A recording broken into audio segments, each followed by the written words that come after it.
Hello అండి, అందరు ఎలా ఉన్నారు?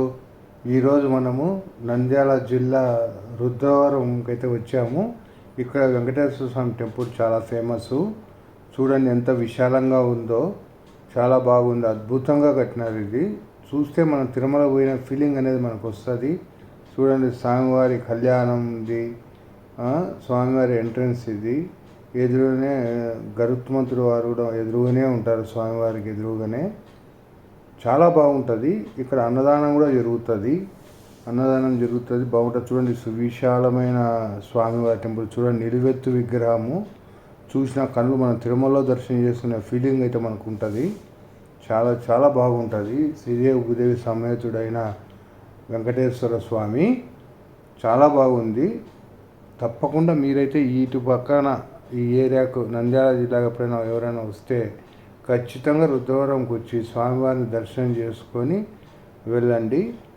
పంతులు గారు అయితే మేము పూజ చేసుకుందాం అనుకున్నాం, కానీ కాకపోతే పంతులు గారు అయితే కానీ ఫుల్ బిజీగా ఉన్నారు. ఎందుకంటే ఎవరో పక్కన పల్లెటూరు వాళ్ళు ఎవరో పెళ్లి ముహూర్తానికి వచ్చినారు. పెళ్లి ముహూర్తం పెట్టించుకోవడానికి వచ్చినారు. చూడండి ఎంతమంది వచ్చినారో. పెళ్లి శుభలేఖ రాసుకుంటున్నారు. అది కూడా శుభ పరిమాణమే. శ్రావణ మాసం కదా, ఖచ్చితంగా పెళ్ళిళ్ళు అనేటివి ఎక్కువ ఉంటాయి. దానికోసమే వచ్చాడ కూర్చున్నారు.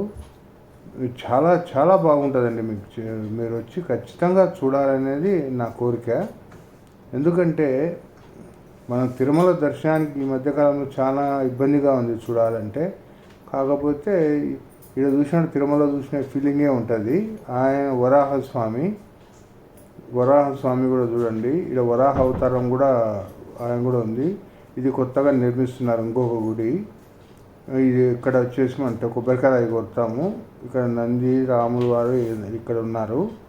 తర్వాత ఇక్కడ మనం గమనిస్తే కనుక దశావతారాలు అనేది కూడా టెంపుల్కు ఇది చేసిన. చూడండి, కృష్ణుడు, రాముడు, తర్వాత వామనుడు అందరూ కూడా ఉన్నారు. తర్వాత పక్కనే ఇది వచ్చేసి శివాలయము. అంటే శివకేశవులు ఇద్దరు కూడా ఒకటే కాంపౌండ్లోనే ఉంటారు. చూడు, శివయ్య కూడా ఎంత అద్భుతంగా కనిపిస్తున్నాడో. ఇక్కడ ఏమంటే కన్నా ప్రతీది కోరిన కోరికలు తీర్చే స్వాములు అనేది ఒక ప్రతీతి. విఘ్నేశ్వరుడు, తర్వాత సుబ్రహ్మణ్య స్వామి, తర్వాత నందీశ్వరుడు, తర్వాత వచ్చేసి ఆంజనేయ స్వామి కూడా ఉన్నారు ఇక్కడ. తర్వాత వెనకల వైపున నాగులు కూడా ఉన్నాయి. ఇది నవగ్రహాలు. తర్వాత వెనకల వైపున నాగులు కూడా ఉన్నాయి. ఇది కోనేరు. తర్వాత వెనక వైపున వచ్చేసి నాగులు కూడా ఉన్నాయి. నాగులు కూడా కాకపోతే ఏమంటే నేను పోలేకపోయినాను. ఇది ఆర్చి ఉంటుంది. మీకు ల్యాండ్ మార్క్ ఇదే చూస్తే